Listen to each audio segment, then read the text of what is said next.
Okay guys, this is a very special video. We're going to jump right into this. Okay, so there are 5 different eggs that are currently being sold, and I mean currently, that are going to be both an NFT and something that is sold within Entropia universe. So, or available in Entropia universe. It's some sort of affiliate program. Many people have had their opinions on what this actually means. So I'm going to give my opinion, which actually is different than pretty much everyone else I've heard so far. But anyways, let me go ahead and explain this video a little bit and detail what you can expect from it.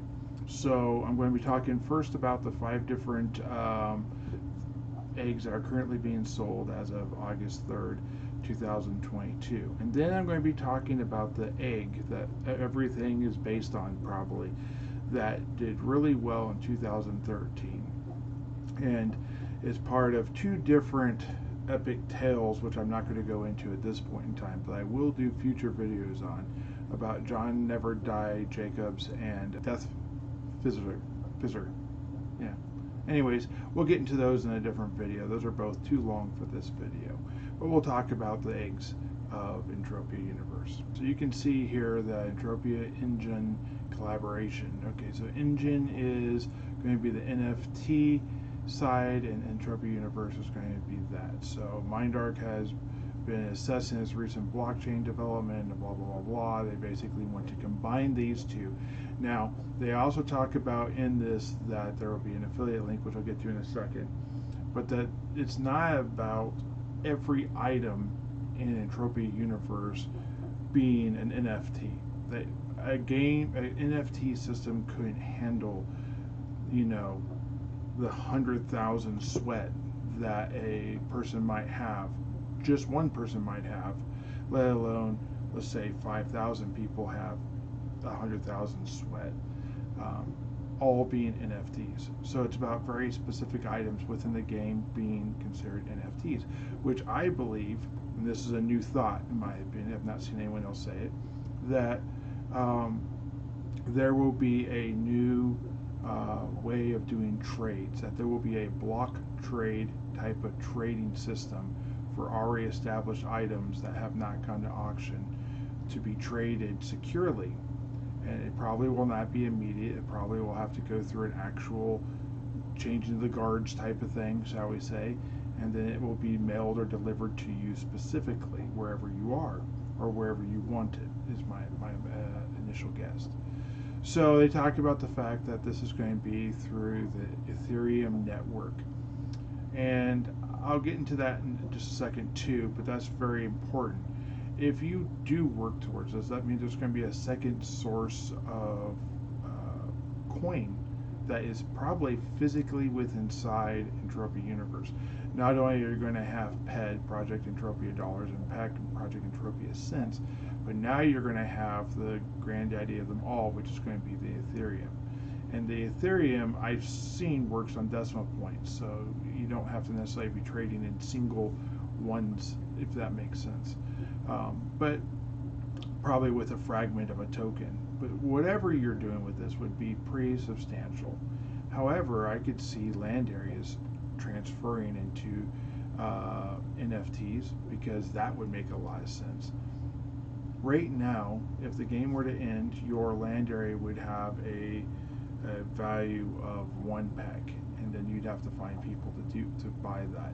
You have no real guarantees with that. This might make the game more secure, more beneficial for people to put real money into the game, because it's tied to a blockchain or to this Ethereum. Now, I'm not going to speak on this like I have complete understanding. I've probably watched about 4 or 5 hours worth of videos way in the past talking about NFTs, because Gary Vaynerchuk thinks that, or thought that NFTs were the way to go until they got, you know, changed in how the direction they were going, basically.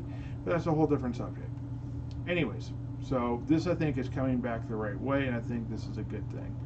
So there's that. Now there's the affiliate program, and I'm kind of like what some other people have said. I wish there was multiple levels of affiliate program. You know, let a general player of the game who, you know, doesn't deposit, or maybe make it a depositing player only, have the ability to have affiliate links.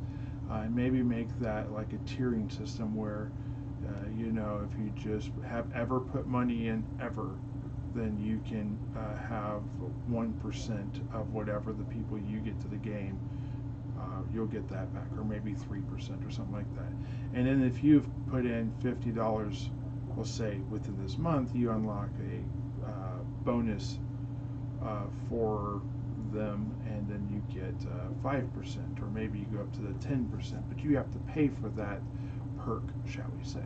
And that's my own thoughts on what they could do with this, but I think it'd be nice to have more affiliates drawing people in, because the more we have more people drawing people in, the better. Now there will be some hiccups along the way, because there'll be some misinformation put out there, and this will be described as a purely free-to-play game, which a lot of people don't believe this game is. I currently have been playing free-to-play now for 2 years. This is my 24th vlog video, where you can watch my journey as I go through the game, as a vlogger slash player slash researcher, I guess you could say. And you know, that's where this has gone for me. This is my path. I'm going to just adjust this a little bit as you're reading, in case you're wanting to read this more as I talk. But anyways, so they've gone ahead and done this, and they've gone through a special site, and you can see here, over here on this, they talk about what is an Entropia, and some people debate if this is actually an accurate representation of it, because they use the terminology of well, they don't exactly go into it.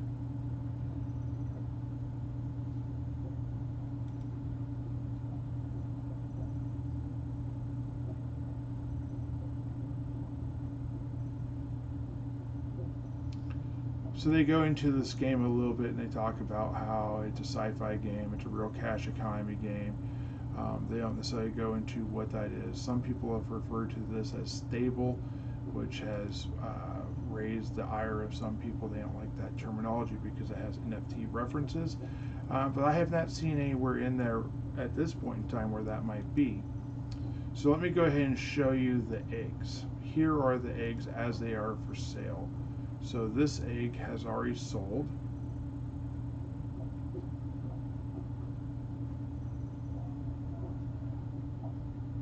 So here they're trying to get your email address. You already have it.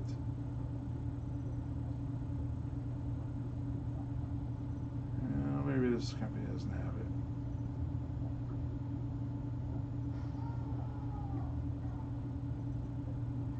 So you can see that the Arcadia one has sold. Now I'm interested to find out what it is sold for. The planet of Toulon has sold. So we have already had 2 sell. And come on, load. And next island is currently for sale. You can see here that the next island one is going for 2.0475 WETH, which is probably the acronym they use for that, and it's got 44 minutes and 9 seconds left of the sell. I guess this is the 6th. I said the 3rd earlier, I apologize. So let's go over here and look at Cyrene. It is 1.9. That's had a bid on it since I last looked. And you can see down here 19 minutes ago it had a bid, and the price went up by just a little bit.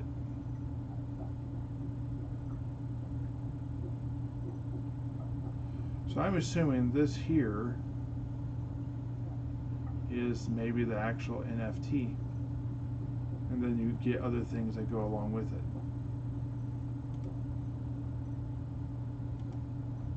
Alright, so you go over here and look at Planet Calypso, coming soon, as in like I believe tomorrow. So if that is something you're interested in, you can go ahead and do this. I might actually sign up for this and just see what happens. I'll let you guys know. I'm going to be doing a second video on this.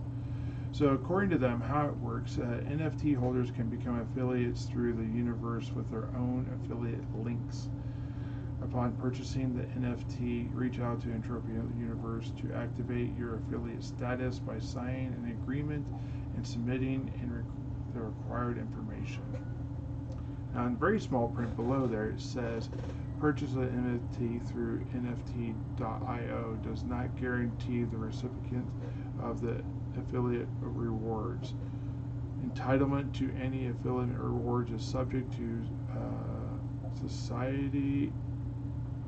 social, I don't know what that word is, it's very hard to read, this one right here, solely to the agreement between the NFT owner and Entropia Universe. In other words, if you're a jerk, they won't let you be an affiliate with them. They don't want to be strong-armed. They're a company, they're a business. And this kind of gets into a little bit of some of the other stuff. And I don't want to spill the beans on too much of what I think about what some other people have done. But other people have done things where they feel like they can tell Mind Art how to act and how to be. If you're a business owner, you never want anyone telling you how to act and how to be. And I really think it would be better for everyone involved if we didn't actually try and do that and we just tried to encourage them. Not to sound like I'm super soft. Believe me, I'm not being soft. I'm just being more purposeful with the words I choose to use. Anyways, once your ownership of the NFT is verified, your affiliate status will be activated. You can begin sharing the link to others. It says you may begin receiving affiliate rewards in PED or PED directly into your Entropia Universe, subject to your agreement with them. So basically, you have to have an account. So they have this thing, a nice little graphic here. I like this. I mean, it all looks pretty official.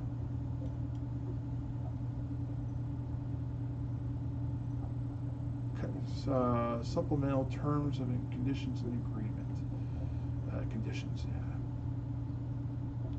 So again, here they're really hammering down on who this belongs to and that type of stuff, because I think they've run into problems in the past where people tried to get too much.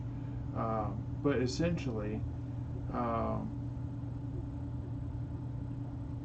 you are solely responsible for receiving the Entropia instructions and complying with the terms. Unless you meet the terms, you will have to blah blah blah.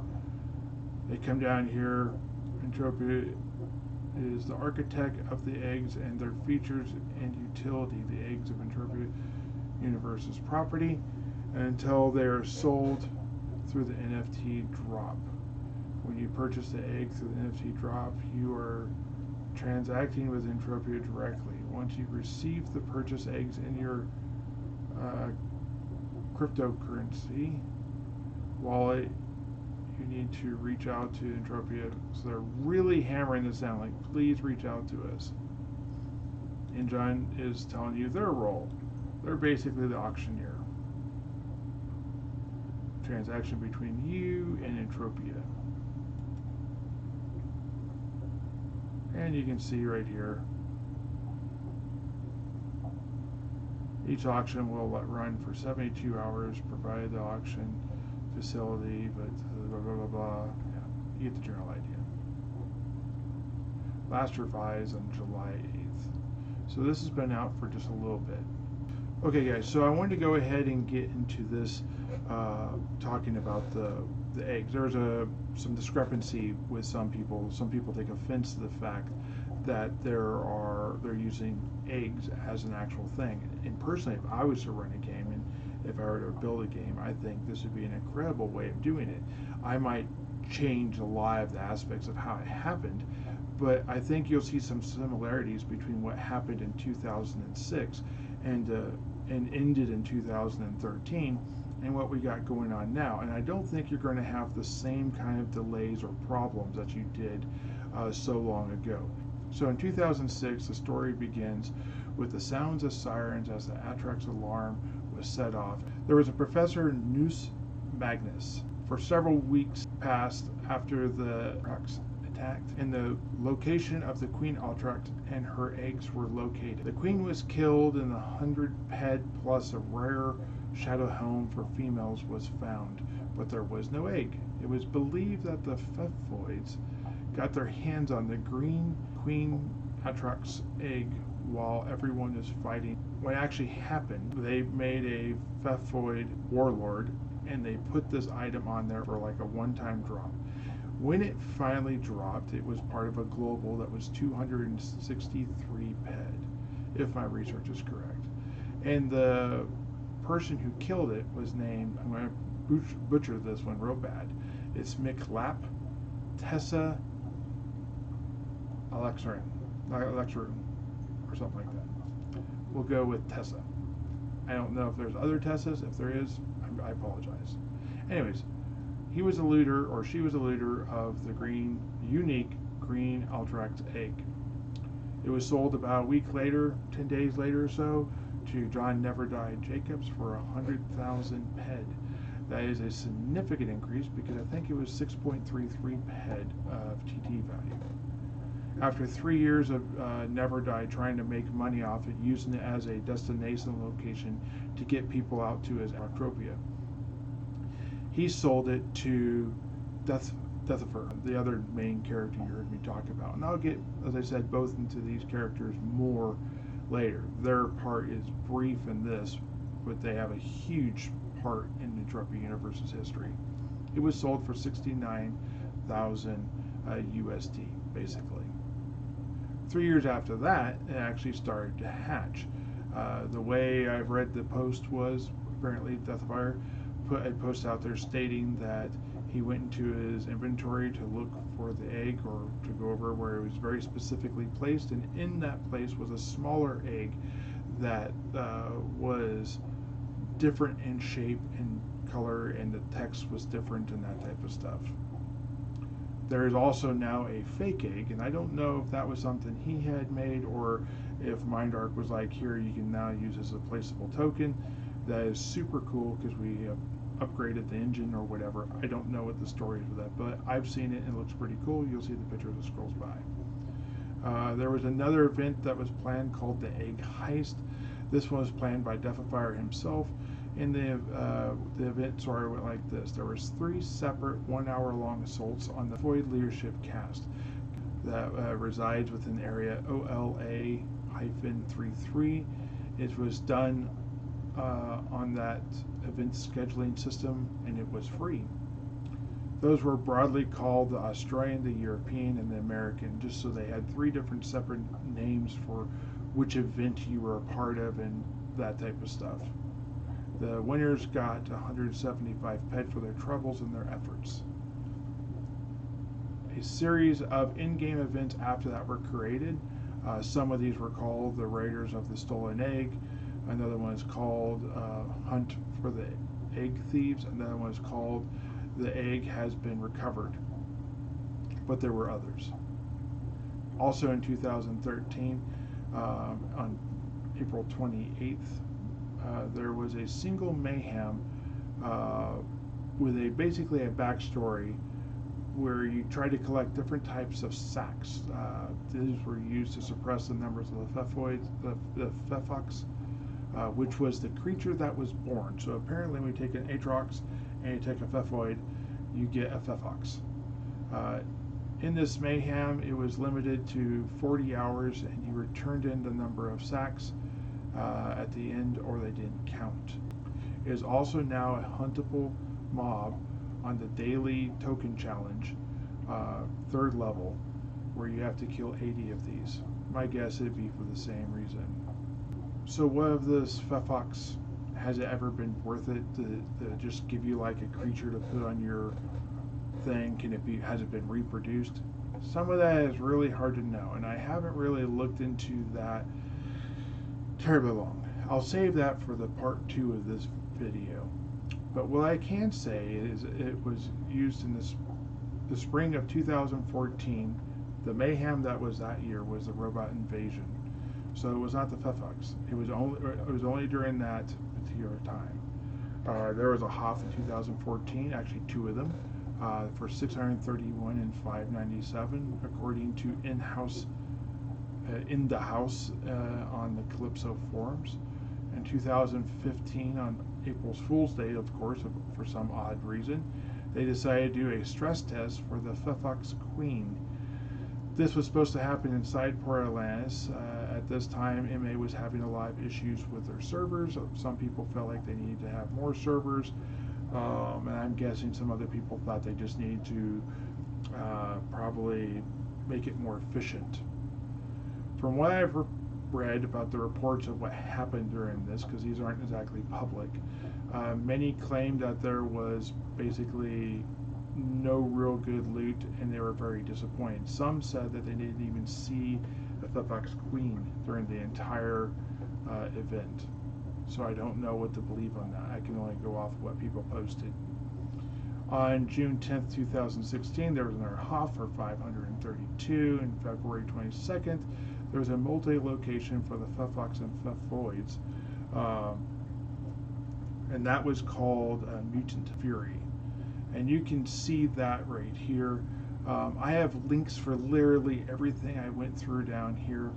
You know, I don't know unless I talk to the Deffer, who's the owner of Treasure Island, at least at that point in time, what was actually, was it profitable? Was it worth it for him? Did he get enough from this to actually make it worth it? You know, to me, it kind of felt like MA said, here's this, you now have an idea what's going to happen. We gave you a heads up essentially or something because you know what's going to hatch. And they wanted you to take the ball and run with it. Now, I don't know if that was enough or if that was a thing that they felt like was worth, or if they felt like they wanted to do again. My guess is yes and no. So let me get into why I think there are some similarities between that old egg, the green Queen Atrox egg, and these 5 new eggs we have. The new eggs give you a pet. The old one gave you a monster. The monster was able to be moved or is in multiple locations, 2 different locations, and has been used in Mayhem, has been used in several events, and is closely linked to other creatures. But we have no idea what these eggs, what the pets are going to be. I think, and I hope, they're maybe moving that direction towards pets, and they're moving that direction towards blockchain and NFTs, because, man, I'm telling you what, if there is to be something that could be worth it, it could be having certain animals in game be able to be converted into NFTs as pets. I foresee a limit, not necessarily like you can only have 5 of these, but I foresee a limit like this creature can only be turned into an NFT with this NFT training device, which will be unlimited or whatever, repairable. Unlimited, make it repairable, so that'd be fine. But then once it actually captures the essence of the pet and turns it into an NFT, it disappears and becomes no more. This is completely fan fiction. This is completely within what I believe could happen. But I think that could be a very interesting thing. Then you would actually have NFT pets, which, if there were other games that this could actually go into, that would be super cool. And I think one of the things I think that the metaverse is trying to go towards is you can take your items from one game and then put them into a different game and they transition. So the stats might be different, but your character or your NFT pet would have multiple stats. So if Pokemon went NFT, you could take a Pokemon and put it into Entropia Universe, and it would convert. You could take an Entropia Universe pet and then put it into Pokemon. And I think that would be a very interesting thing that possibly could happen. I don't think you're going to have to wait 6 years. I believe this is going to come out with the new Unreal Engine. I believe that they're doing this to kind of commit and push themselves towards it. And I believe they're kind of, if Unreal Engine doesn't work, they bust, to be honest. I think they're putting a lot of resources to this. I think the reason why we didn't have Summer Mayhem the way we should have, and we didn't have these other things, and we had this mini Mayhem that many people had bad taste in their mouth about, I think it's because they're literally trying to push this out, because they know if they are the first company to come out as a real cash economy in the blockchain NFT world and the Unreal Engine, I think that gives them 30 years of being able to continue doing what they're doing. And if they are the fifth one or the second one, that diminishes significantly. You know, being first is great, but you then need to continue to be first as you go. If you stop taking risks, then you start to fall behind. So that's my prediction. That's the reason why they're pushing so hard. That's what the value of it is. Does it have any value to you specifically? Maybe. So I'm not a big enough person to say that my channel would benefit from having an affiliate link for 10% if I bought the egg, even for $1,000. That would mean I'd have to earn $10,000 versus the people I would bring to the game would have to buy $10,000 worth of things. Unlikely. If we're going to go off of another person's idea, if 1 in 50 will actually spend some money, and then 1 in 100 of those will actually be a whale, which, you know, I think there's probably more levels in that than that. But let's just use that system at my current potential here of everyone I have watching my channel, grabbing 5 people to play and using my affiliate link. That would be right at probably of Entropia Universe watchers, that'd be about 1,000 people. I have over 250 viewers or subscribers, but not all of them are for Entropia Universe. Well, let's just take that number and go with it. So if you have 1,000, then 1 out of that would have a 1 in 5 chance of actually a 1 in 5 chance, something like that, of being a whale. I mean, you can't base on anything like that. What it does mean, though, is that a person could take the affiliate link and go to 50 channels like mine and give us access, and that one of those whales will come through and actually start to pay this back. And that you don't even need one whale. What you really need is 49,000 people that spend $20, $30 to keep it going once a year, and then that would make the thing go around. So I foresee me as being a person that might work with a person that actually was the person buying it, not necessarily the person itself who has the affiliate link. So anyways, that's kind of my thought. I'm going way long here. Hope you guys appreciate this video. Like this video. I'm going to have a part 2 when we get done with this and we see what happens with these NFTs and what they're going for. Okay? Thank you guys. Appreciate it. See you guys in the next video. Keep her in that path.